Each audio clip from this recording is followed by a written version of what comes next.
Chapter 71, and straight back to isolation. Nearly 1 year. It has really been a while. Nothing to worry about, few things happened. Lord Volsung took command of this place and has been managing the situation quite well. Do you mean to say I am not needed anymore? No. Without the apples you gave him beforehand, Volsung wouldn't have been able to stabilize things this easily. I was just joking. But do tell me, how did the situation play out? I shouldn't be the one to tell you. I'll go inform Lord Volsung about your return. Sven hurried along the bridges and ladders until he had fully descended. Not too far away from me, a nice mansion had been built. There, Sven soon returned from with Volsung. Eldar, it's good that you are back. I wasn't certain if I could keep this up. Stop being humble, you evidently had little to no problems. But now I'm curious, what happened so far? Since you said you wanted to end the bloodshed, I sent messengers to all the defeated parties and worked out a peace treaty.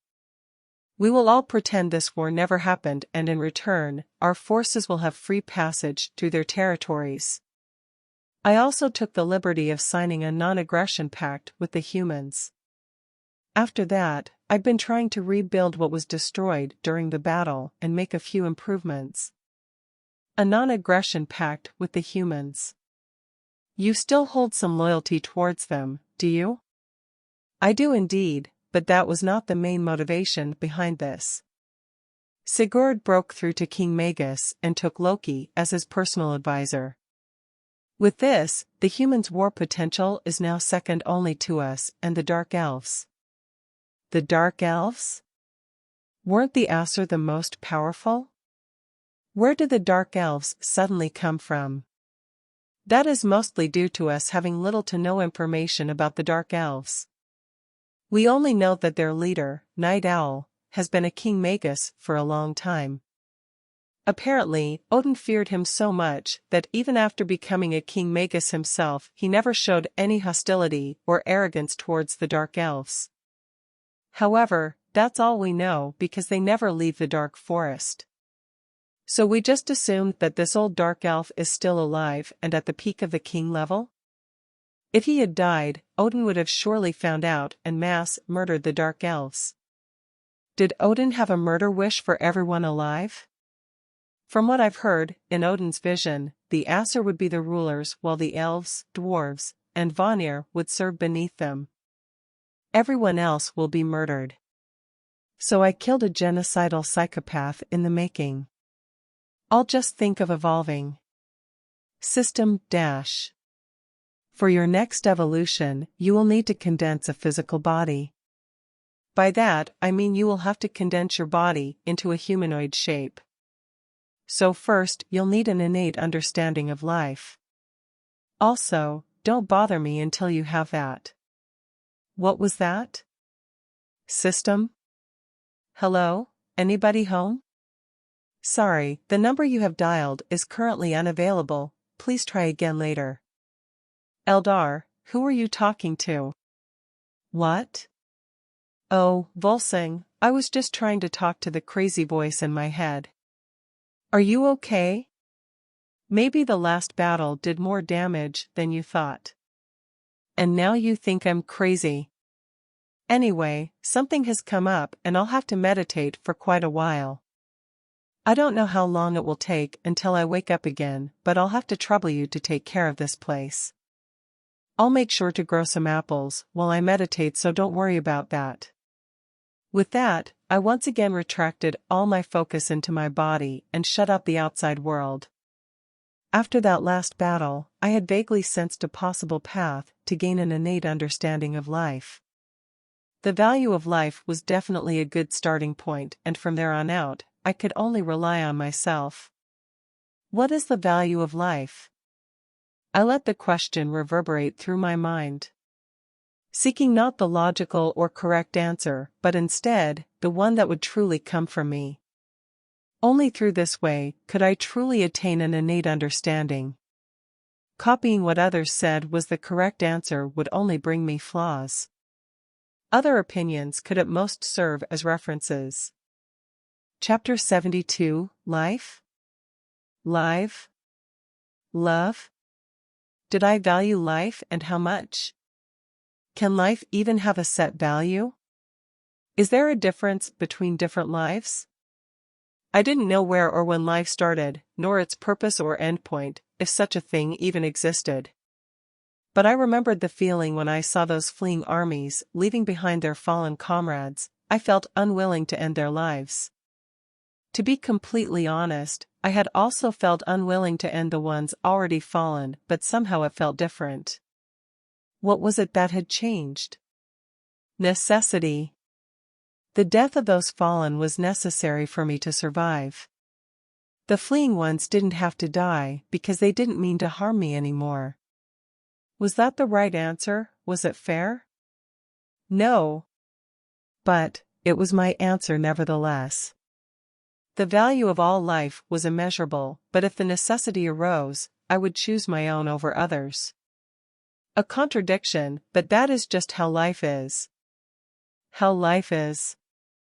I lost track of time as I tried to dig deeper and deeper into what life was to me. I only stopped when I had succeeded. I had my own innate understanding of life. It was time for me to return to the outside world, wake up so to speak. Outside I got a little shock when I saw the place where the beginnings of a city had been before. It had been replaced by a ginormous city, fit to be called a capital city. How long have I slept? Roughly 73 years, give or take a few months. Rise and shine, Sleeping Beauty. I should really go take a look at what changed. I was about to send out my spiritual body, but the system interrupted. Did all that time meditating make you dumb? Evolve and you'll be able to go there with your real body. That was indeed a proper thought. If I had a humanoid form, I would be able to stroll around in the city and all that fun stuff. Hence, my evolution commenced. My magic spread around my whole body and slowly, gently compressed it. Every fiber of my being became denser as I shrunk bit by bit. I had been an enormous existence before, and now I returned to being normal-sized. However, the biggest change happened to my magic core and magic reservoir. The core was also condensed and even purified by the pressure. I could feel both my physical and magical capabilities experience a qualitative change. Finally, I ended up with the perfect shape of a human. Only the texture left some things to be desired. My skin was still made of bark and my hair consisted of leaves. Thank the goddesses for transformation magic. My leaves became silken strands of light green hair, my bark looked like tanned skin, and from some leftover leaves, I made myself an attire. Then, I wanted to walk towards the city. I was currently in a crater where my roots had been before. Decisively, I lifted one foot and took my first step as a somewhat human. The outcome was not so good. I wasn't accustomed to walking yet, so my step was a little stiff, especially when setting my foot down again. My foot hit the ground with a boom as the earth around me shook. I took a hurried step back to stabilize myself, but found an even greater tremor following the first. Stop moving so much. You only condensed your body, your weight and strength are still the exact same. Right, I should have thought of that. Maybe the long time in seclusion had really made me somewhat slow-minded. I used some gravity magic to reduce my weight by several thousand times and sealed a part of my strength with magic. The tremor subsided and I could finally exit the crater and visit the city. As I approached it, I realized it was even bigger than I had thought before. My small body was dwarfed by the enormous city wall. This was a somewhat refreshing feeling. I wasn't looking down on things anymore, and I could probably look right into the human's eyes by now. Though I did miss the feeling of looking down on people. Chapter 73, Yggdrasil. Entering the town proved somewhat difficult. No one had ever seen my new form, and I didn't exactly look like an average citizen, did I now? The gate on this side of the city didn't have much traffic, and so sneaking past undetected was out of the question as well. Now, if you can't get through a gate and need to get on the other side of a wall, what is the logical thing to do? Jump over it? Hell no. I am a tree, I go below walls. Transforming my feet into roots once again, I simply burrowed through the ground and reappeared in a secluded alleyway not too far away. Infiltration successful. Weaving through the crowded city, I headed towards the main plaza in the middle of the city. I listened in on some of the crowd's conversation while walking and came to know that Volsung was still acting as the city's governor. Volsung would probably be in the governor's mansion right next to the main plaza. I was looking forward to meeting him. Another piece of news I gleaned from a frenzied crowd was related to myself. Apparently, I was a divine tree now.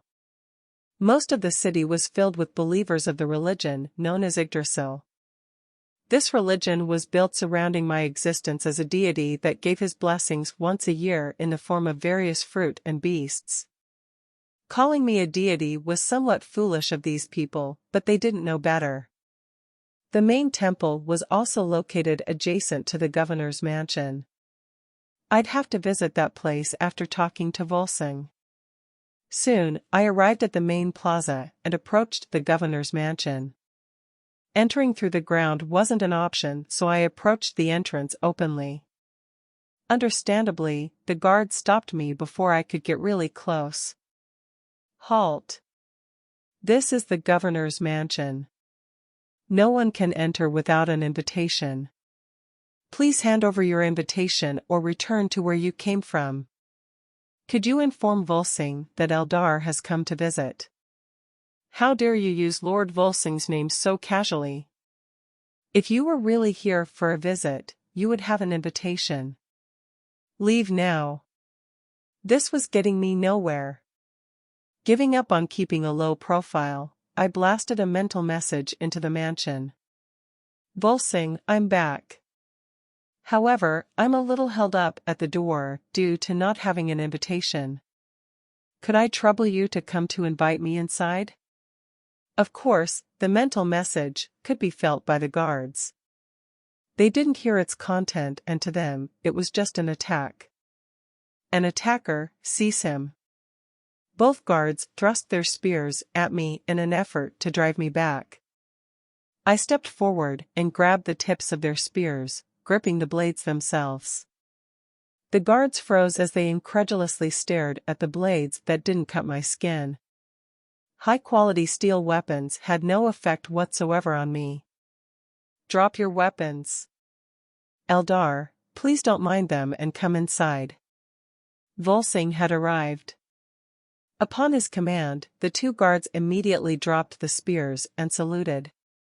I walked past them and followed Volsung into the building.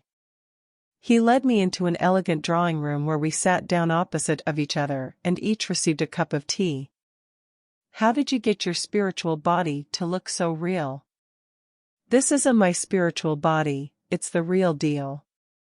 I condensed myself down to this point and can now walk around normally. That explains your disappearance and the whole commotion. What commotion? When a 300+ meter divine tree just disappears, it will naturally shock the believers. Not to mention the earthquake that followed and made some believe they had incurred Yggdrasil's wrath. The temple has been flooded by concerned believers and is hitting its limit. About that. What with this whole religion surrounding me? You really don't know? Frankly, I don't. Around a year after you left, we all received a message through our dreams. It told us to build up a religion for the divine tree Yggdrasil and make sure it flourishes. At first, we assumed it was you, but I had my doubts. That cocky voice didn't sound like you at all. Chapter 74, This is so troublesome. A cocky voice that talks in people's heads, why does that remind me of something? System, since you are smart and coincidentally have a cocky voice and talk in my head, do you perhaps know what happened here? There is no need to keep guessing. I gave them an oracle and made them build you a religion. For your next evolution, you will need a large amount of faith to complete the process, and gathering that now was the easiest option. I can evolve again? You haven't collected enough faith as of yet. Wait for another 2 or 3 years, then you will be ready. Are you all right, Eldar? Yes, quite all right. I just checked on that dream message you got. I wasn't aware of the things that happened, but I guess that doesn't matter anymore. Then, before anything else, could you help us resolve the issue of your disappearance? I don't know how long the temple can hold the believers. Sure. We exited the mansion and headed over to the temple. I remarked the absence of all the believers, who were apparently making a commotion. We entered the temple and proceeded along a hallway filled with wall paintings depicting me. After that, we entered an arena-like open space. In the middle of the circular area was a tree, and around it, people. A mass of people.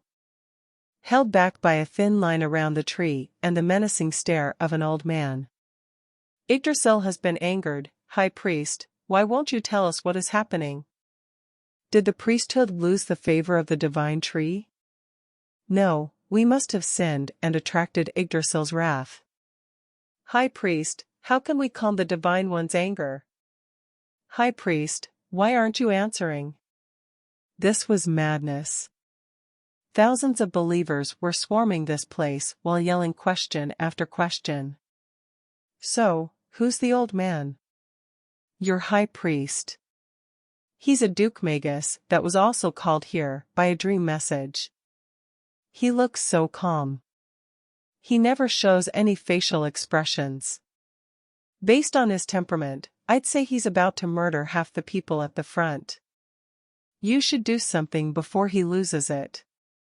For my souls, I sneakily released some roots that went underground and connected me to the tree in the center. Through this connection, I transferred a part of my consciousness into the tree. Time to give those believers a part of my mind. Through my innate understanding of lightning, I conjured an outline of a giant tree around the smaller tree. This should make my presence known. Silence. How dare you fill this temple with your chaotic chatter? You ask if I am angered? Yes, I am. I just leave my usual spot for a few hours, and this is what you do. You panic and harass the priest here. Well, until you have proven you can spend your time on useful things, I will not return. The crowd stirred. But what about the harvest day? How will we receive your fruit? Since I won't be there, naturally, you won't receive any harvest. And if you dare complain, there won't ever be another harvest day. This served to successfully shut them up. Pray hard and I will return in due time. With that, I removed my presence from within the tree and left the temple, followed by Volsung. The lightning phenomenon dissolved and left only a dumbfounded crowd and a high priest praying on his knees. You were pretty harsh to those believers. Are you really that mad? No, but since I have a body that can travel now, I want to spend some time traveling. Thus, I was going to need an excuse to disappear anyway. This occurrence just saved me the time to think of something. When are you leaving? After I'm done catching up with all of you. Speaking of which, where is everyone? Sven is somewhere deep in the wilderness, trying to break through to Grand Duke Magus. Nerita is in the volcanic mountains to increase the density of her new bloodline in hopes of loosening the bloodline shackles enough to advance again. Aldi is actually in the city and has been pressing me for a meeting with you for a while. According to him, some dwarven bigwig wants to meet you. Chapter 75, The Undead Apocalypse? So I won't be able to meet Sven and Nerita for now. I really wanted to do some catching up. Oh well, Now that I have a humanoid body, I can finally discuss things over alcohol with friends and half of them aren't around. Let's go get drunk. But Aldi and the dwarf. They could wait before, they can wait now. So we headed to a nearby tavern. Upon entry, I noticed that most of the customers were dressed like soldiers. Lord Volsung, you're early today. Did you have another emergency meeting with the others? Need to drink away your sorrows? From the looks of it, Volsung was a regular here and there were some troubles he was hiding from me. Emergency meeting? Let's not talk about that for now. Since he wasn't willing, I wouldn't push him for now. We got ourselves a table and a jug of ale and proceeded to sit there in awkward silence. So, you come here often? Eldar, can you please talk normally? Everyone is staring at us. I kinda like the telepathy mind talking, so how about no? But anyway, you grew quite a bit during these years. You are a Duke Magus now, and a governor, to boot. Don't make it sound so grand. My powers as a Magus rely solely on my bloodline, I barely train them. My talent for comprehension is poor, and I'll probably never reach the level of a chosen one. I am just a musclehead who can do nothing but train. How does one even physically build a domain based on dragon strength? Firstly, you underestimate yourself. Secondly, you just have to see your body as the domain where your strength reigns supreme. Of course, you'll have to comprehend that yourself, and me telling you has no point, but I did so anyway. Thirdly, disregarding your talent, you kept this place running for 73 years, that's some achievement. Where do you get all that positivity from? Look, things aren't going so well. A few years ago, the plane of the dead suddenly saw a spike of activity. The undead can't cross over the Lake Joel and don't threaten us directly, but if they go around they will eventually reach us. The dwarven side isn't so much of a problem because Night Owl became a chosen one and has an alliance with the dwarves. However, the Jotun side had large losses in the war with US and couldn't withstand the onslaught of the undead. Since the other major forces didn't want to fight in their own territories, we sent them reinforcements and support. Over the past 2 years, we had countless emergency meetings to discuss how to handle the situation. Despite all our efforts, we have only reached a stalemate. That really doesn't sound so good. But still, you retained control over the situation and resolved the immediate problem. Just continue doing as you have so far, and it will be fine. Can you at least meet that dwarf? Aldi has been pestering me for weeks now. Sure, let's go get it over with. I think I've had enough drinks. Waiter, tab. Only now did Volsung notice the 20+ pitchers laying on the table and floor around me. While he had been engrossed in the conversation, I had been continuously downing more alcohol. One of the benefits of talking in people's heads was that others couldn't hear you after all. I casually handed the waiter a solid bar of gold that made him drop to the ground from the unexpected weight. You drank so much. Are you all right? My body was condensed from a giant tree. My tolerance is way above yours, and I'd only feel a little tipsy. Now lead the way. Sighing in resignation, Volsung paid for his tab and brought me back to the mansion, and we entered the guest wing. No sooner had we set foot in the guest wing that Aldi came running. Lord Volsung, have you thought about my proposal? Talking to Lord Eldar is very important to the dwarves and could play a vital role in defeating the undead. Before Aldi could go on, Volsung raised his hand and gestured towards me. He's here, talk to him yourself. Having said that, Volsung turned around and left without another word.